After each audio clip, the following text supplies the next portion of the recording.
Testing, 1097, 65, 43, everyone's good? No. All right, appreciate it. Okay, so they're going to start. They're going to start in a minute. I got 5 speakers. We're going to do a short Q&A afterwards. And appreciate it all.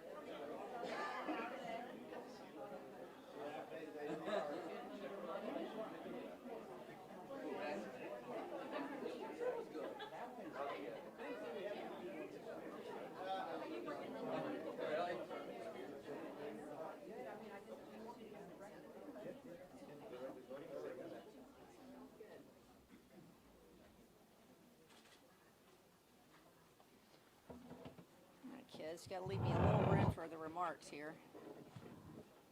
Promise I won't hurt anything. Thank you.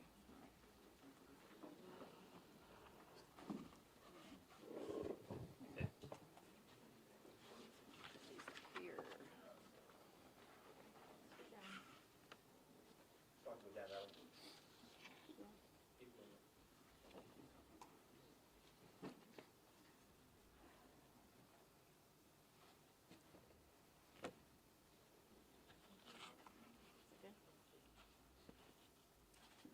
Okay, well, good morning.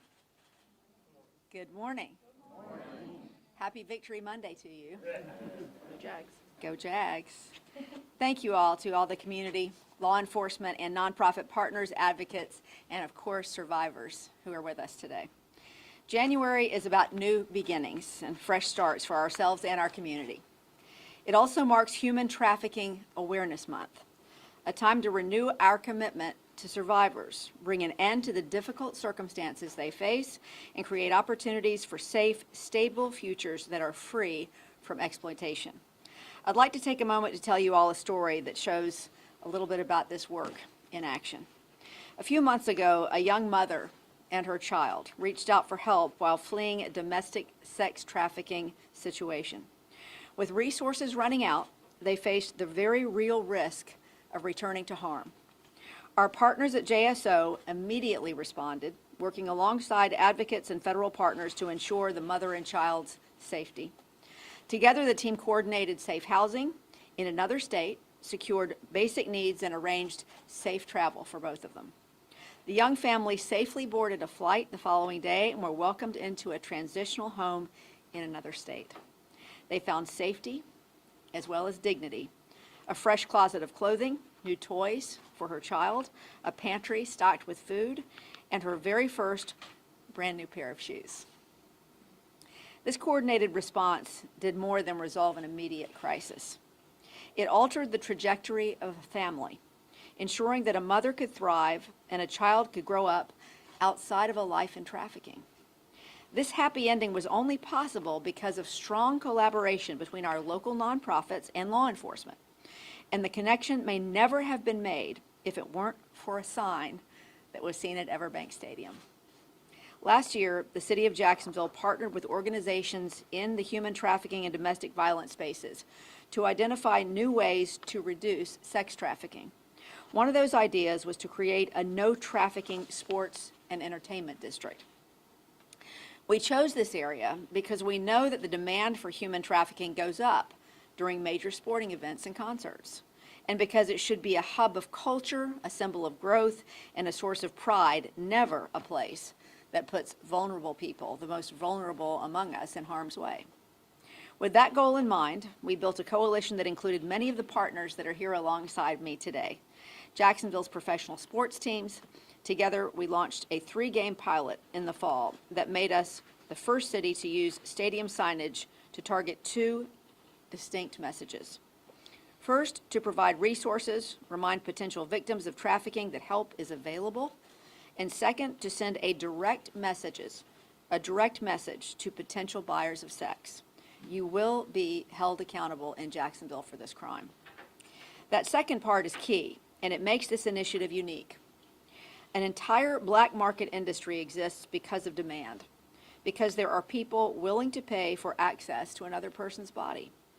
Without buyers, there would be no market for exploitation. If we can change minds, we can end the demand. Another part of this pilot was assembling a team of law enforcement, event venue staff, and survivors who would be available in the event that someone reached out to the number on the signs. At one of the games, the team was able to connect with and help that mother and child that I mentioned earlier. Their lives were forever changed for the better because of that program. This is just one example of what's possible when we raise awareness and when we work together on solutions. And our anti-human trafficking initiative will only grow from here. We will be installing these signs in other sports and entertainment venues so the public remains alert and informed about human trafficking. And lastly, we are exploring more staff training to identify potential trafficking situations and working to create a hospital partner where victims can go for immediate medical support. We're making progress, but of course this work is far from over. We're really just getting started here. We dedicate ourselves to a vision where every survivor is safe, able to thrive, and supported on the path to healing.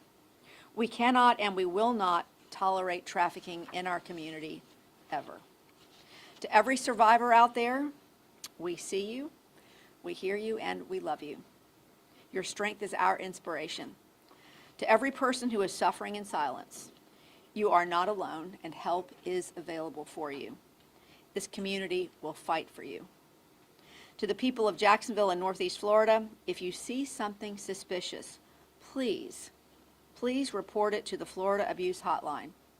That number is 1-800-96-ABUSE, or to the National Human Trafficking Hotline at 1-888-373-7888. So let us continue to build a community where trafficking has no home and where every person is protected. Thank you. And next we're going to hear from Chief Shell, JSO's Chief of Homeland Security, on how they support survivors and deliver justice. Thank you, Mayor. So good morning. I'm Mike Shell. I'm the Chief of Homeland Security at the Jacksonville Sheriff's Office. On behalf of Sheriff T.K. Waters, it's an honor to speak regarding JSO's participation in the Intercept Task Force. I want to begin by thanking our partners with whom we would not be able to do this important work of rescuing victims of child exploitation and human trafficking. Child exploitation is an insidious criminal poison that victimizes some of the most vulnerable members of our community. Technology has given us many tools to live our lives more fully. Unfortunately, it's also given new predators new avenues to victimize children. We gather here today to collectively reaffirm our commitment to ending child exploitation and human trafficking. These are hidden crimes so well veiled that you may have seen indicators of them and simply not known.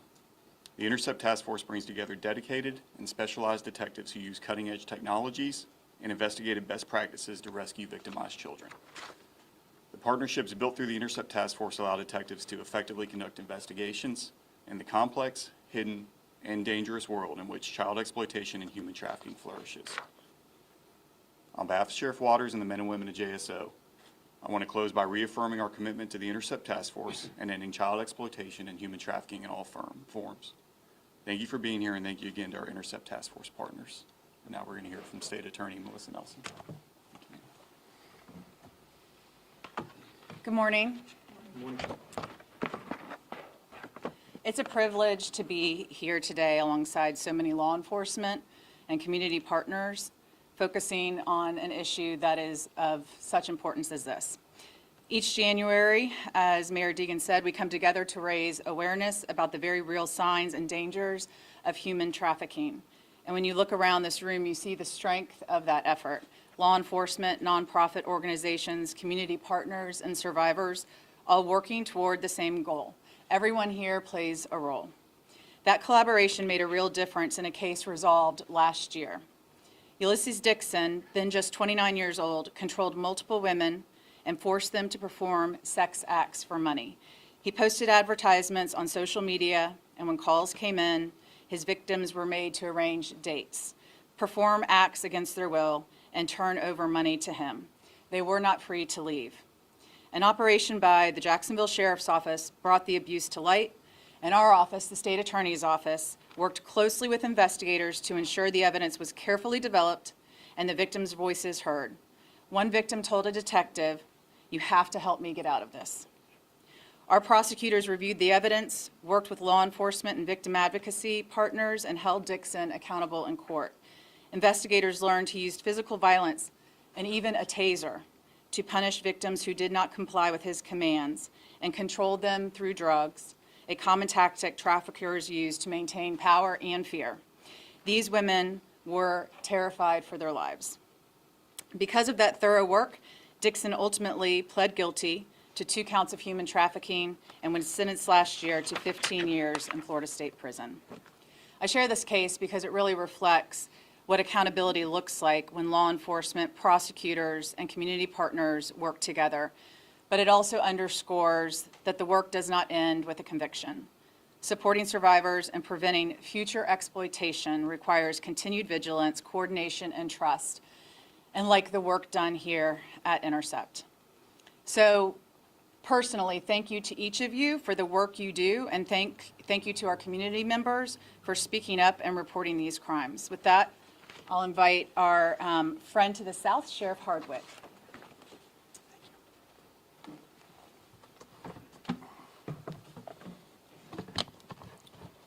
Thank you, State Attorney, Mayor, Chief, Sheriff, but most importantly, our federal, state, and local partners that stand behind me today.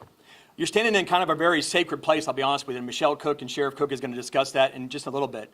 But the group of men and women that work behind the scenes, quietly, relentlessly, working on a silent crime that is not as easy to solve as a retail theft from a local store, or a robbery that just occurred, even a homicide.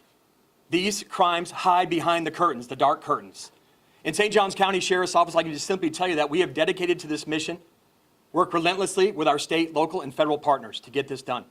But honestly, the men and women that actually work behind the scenes at our agency back home in St. Johns County, up here in Jacksonville, in Clay County, in Flagler, in Putnam, Nassau, it's key to success. We in St. Johns County have actually dedicated to a relentless task force on Interstate 95. We believe that's the root of some of this evil, meaning this human trafficking going on. We worked a detail last year under the direction of CID Director Skip Cole. 22 arrests were actually obtained by our men and women down there. Some of those tied directly into sex exploitation, sex trafficking, trafficking in children, and human trafficking. Again, it's a crime that hides behind these curtains. It's not easy to solve. So you got to have the right people in the right place. I do want to mention some things. Our victim advocates work so hard behind the scenes, I don't think they get quite the notoriety as they should get. But our victim advocates in St. Johns County, Ashley Mitchell, she put together a list for me, and I want to read this list to you as I close out on my comments. Things like the SJSO victim advocates, they work and they're available 24 hours a day. Text HELP at 233-733, be free for help and resources. We'll put all this out to you in press release. Call 988 for anyone who finds themselves in a crisis and struggling with mental health. I think you'll hear a lot of these cases are tied into mental illness, mental health, substance abuse, trafficking. UF Behavioral Health Resource Center is open 24 hours a day. Partnerships and partner organizations to include Her Song, which is part of the Tim Tebow Foundation, where we sit today as part of Operation Light Shine. And last, the Loris Barr Weaver Policy Center in Jacksonville. Again, these are just all resources for our people that are out there and struggling with human trafficking. And as one of my directors said to me, and I'll take this and I'll leave with this today, this crime thrives in silence. Thank you. I'll introduce Clay County Sheriff Michelle Cook.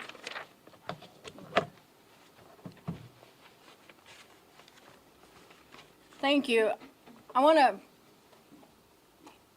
the cameras can't obviously see all the people that are standing behind you and beside you. There's probably over 100 people in this room right now representing law enforcement, non-governmentals, your advocacy groups, your nonprofits.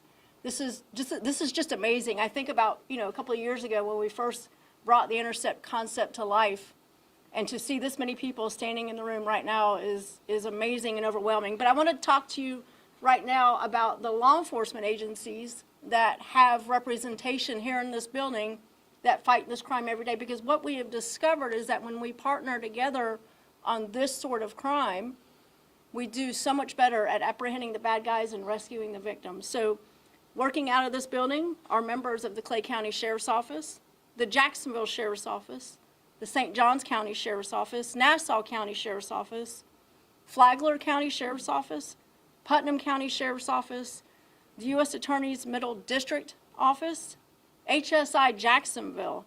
Our local state attorney, Ms. Nelson, just recently assigned an attorney to work out of this office with our detectives, the Florida Department of Law Enforcement, and the Secret Service, all with one mission, and that is to fight child exploitation and human trafficking.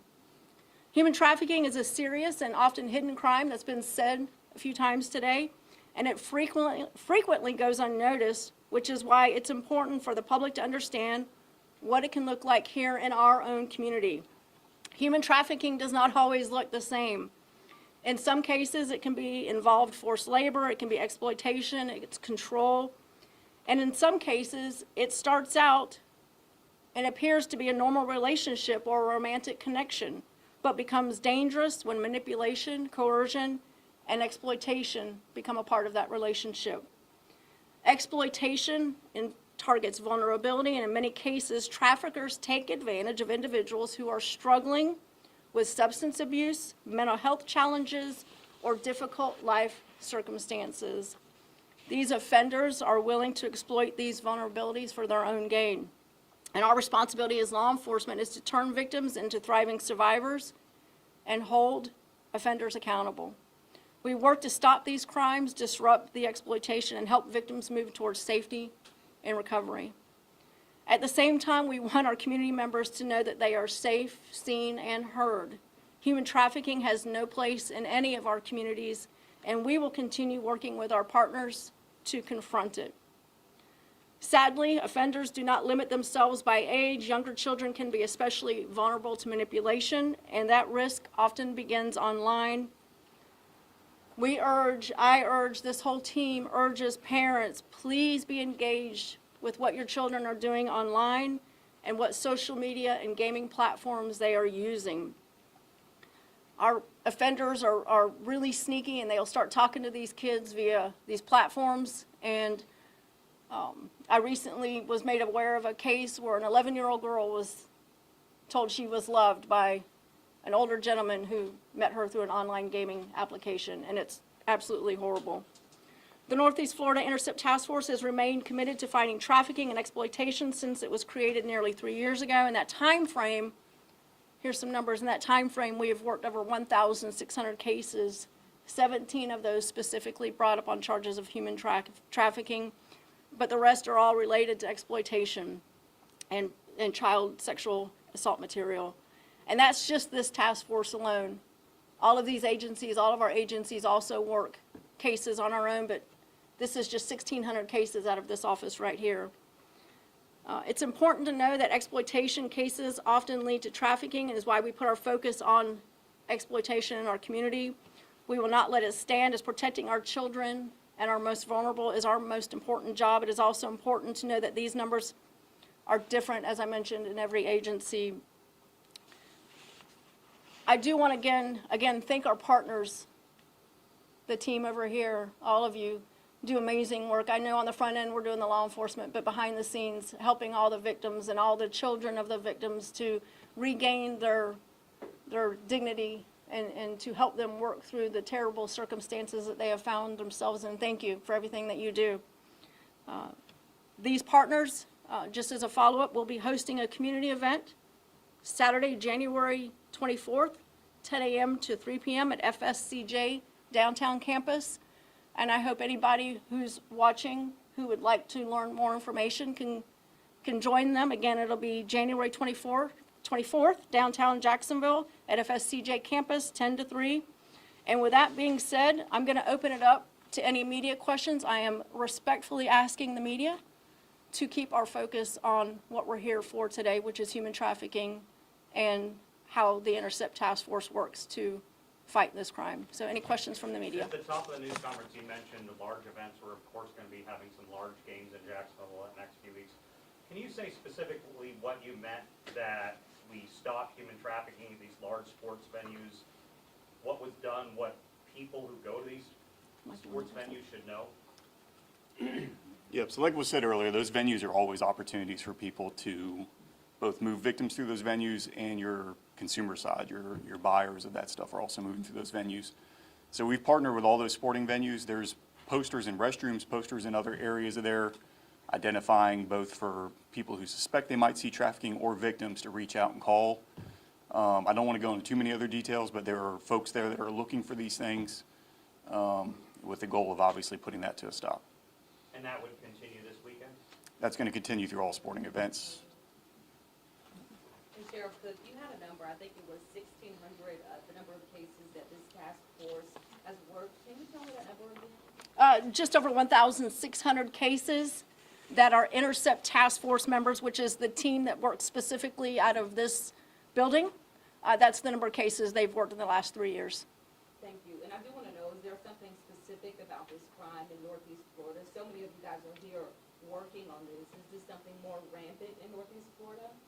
I don't think it's necessarily more rampant, but I think what it what it is community leaders who really care about this crime. Community leaders who oftentimes historically this crime was kind of put in the past or was put to the side as not a primary crime of concern, right? Well, because of the work of our advocates who've brought it to our attention and the work that our detectives have done bringing this to our attention, we realize this is serious. This is not a crime that needs to be held in silence. This is not a crime that needs to be behind the scenes or an afterthought. We care that much about our members of our community who are the most vulnerable, who are the ones that are typically victimized when it comes to child sex trafficking and human trafficking. A few years ago during Human Trafficking Awareness Month, there was a big push to put signs up at adult entertainment facilities.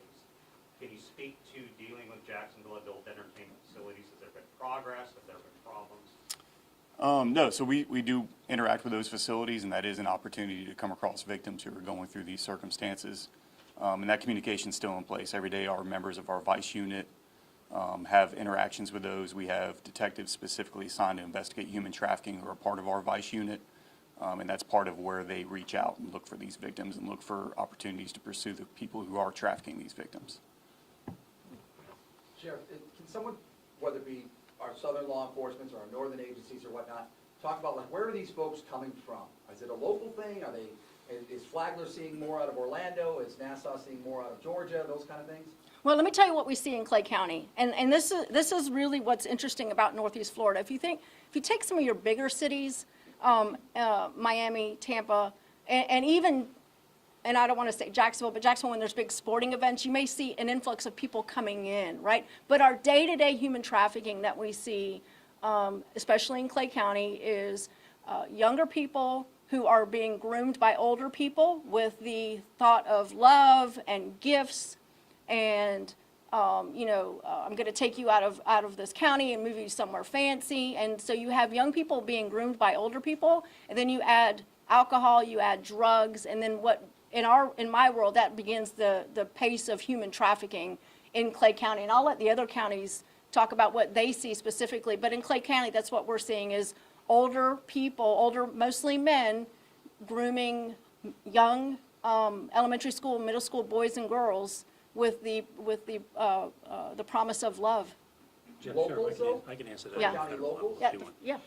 So I'm, Introduction, sir? yeah, I'm Greg Key. I'm the United States Attorney for the Middle District of Florida. And just going to your question, we see people are enticed and trafficked between states, Texas to Florida, Georgia to Florida, South Carolina.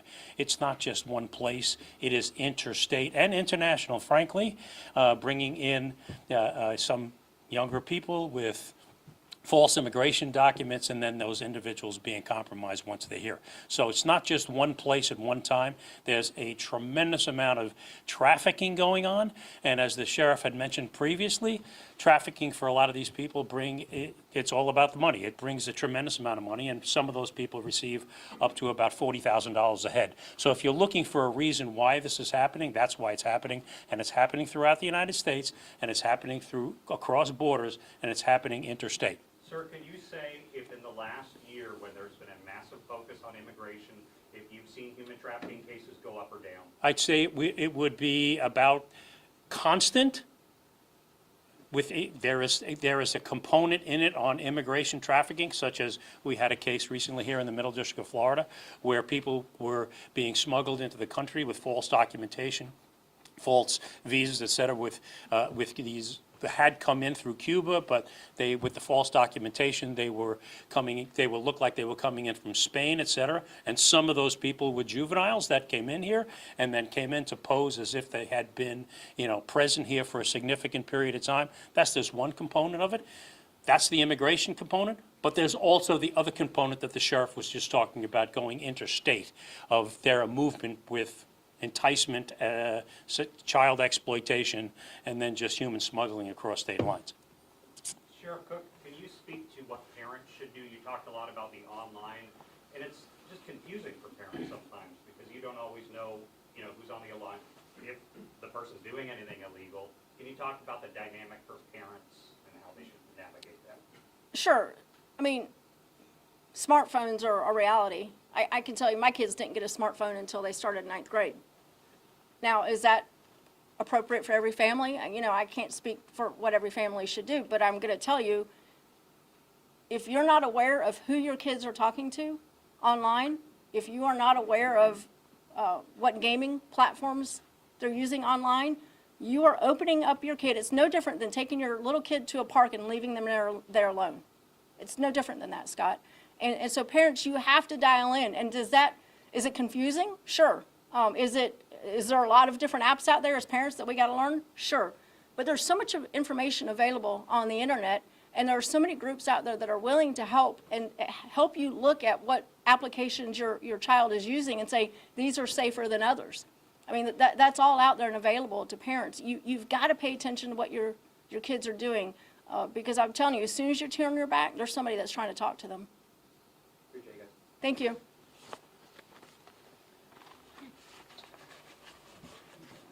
Thanks, Jeff. Appreciate it. Thank you.